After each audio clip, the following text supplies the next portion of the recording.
മഹാവിഷ്ണുവിന്റെ അംശമായ സാലഗ്രാമവും ലക്ഷ്മി ദേവിയുടെ അവതാരമായ തുളസിയുടെയും വിവാഹ ദിനത്തിന്റെ ഓർമ്മ പുതുക്കലാണ്.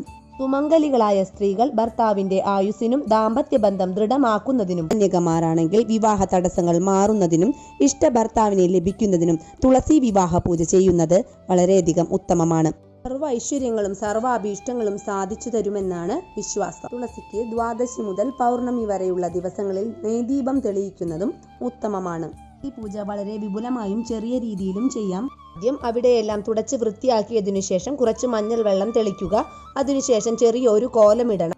യുടെ അടുത്തായി ഭഗവാന്റെ വിഗ്രഹമോ ഫോട്ടോയോ വെക്കാം. അതുമല്ലെങ്കിൽ നെല്ലിമരത്തിന്റെ കൊമ്പ് കിട്ടുമെങ്കിൽ തറയിൽ തന്നെ കുത്തിവെക്കാവുന്നതാണ്. മഞ്ഞളും കുങ്കുമവും കൊണ്ട് പൊട്ടുതൊടാം. നെല്ലിക്കാ ദീപം കൊളുത്താം. 2 മാലകൾ വേണം. അത് ഏതു പുഷ്പം കൊണ്ടായാലും മതി. കഴിയുന്ന നേദ്യങ്ങൾ സമർപ്പിക്കുക. നെയ്വിളക്ക് കൊളുത്തി ദീപധൂപ ആരതി എടുക്കാം. അക്ഷതമിട്ട് പ്രാർത്ഥിച്ച് നമസ്കരിക്കാം.